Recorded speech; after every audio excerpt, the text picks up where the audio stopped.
Hi guys! So for today's mini vlog, panibagong araw, panibagong ganap na naman ang nangyari sa buong maghapon.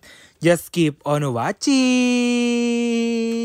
At 9:30 pa nga lang mga guys ng umaga, gumising na nga kami dalawa dito ni Puji ko. Kasi nga guys, ang agenda nga namin ngayon ay napakadami naman talaga. Oo, isa dami! Mga gar, masyado na nga lang talaga yung gutom namin kasi nga guys, kahapon pa nga kami hindi kumain dahil nagpapapayat na yata kaming dalawa dito. Napaka-eme naman talaga.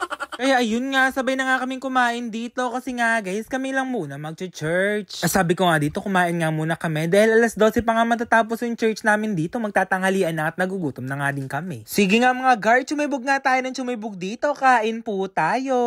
Sasabihin na ng iba dyan, bakit apat yung hotdog ko? Madami pong hotdog na nakaserve dito guys, kain po tayo. Mga guard, maganda nga talaga yung may Lord ka sa buhay mo habang nag-work ka nga, kaya ayun nga, mag-church nga talaga tayo dito. Pero unahin muna natin kumain dahil nagugutom na nga tayo. Kaya ano pang inaantay yung mga gar, mag-church na nga tayo dito.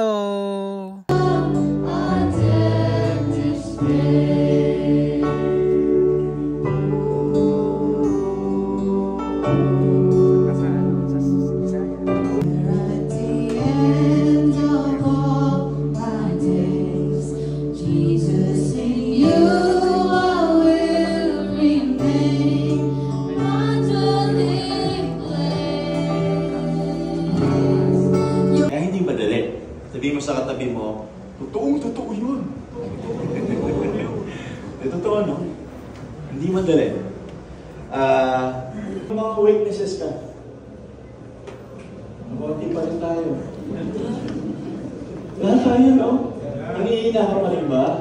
Nangihinaan pa tayo? Ano daw, hirap minsan i-admit yung ating mga hinaan.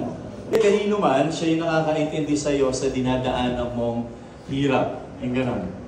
Yung dinaraanan mong pagsubok. You have someone who understands you the most when you struggle.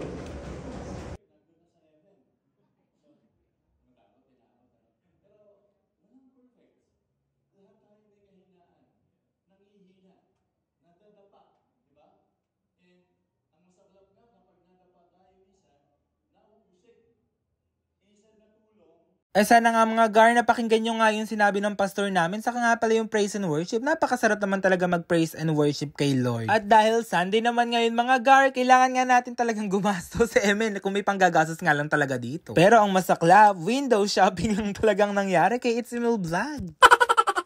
Pero mga gar, ang agenda nga pala ni Puji ko dito, naghahanap nga pala siya ng dress dito nga mga gar. Di ko nga alam kung saan niya gagamitin yan. Kaya ayan, naghanap-hanap na nga lang kami, taglakad-lakad, hindi nga namin talaga alam kung saan kami hanap na susuotin niya na yan. Pero ang sabi ko nga sa kanya, kumain nga muna kami dito, kaya ayan, dali-dali na nga kami nag-order dito. Nagulat na nga lang ako mga gar, kasi nga guys, hindi nga siya nag-race. Parang nagda-diet na talaga.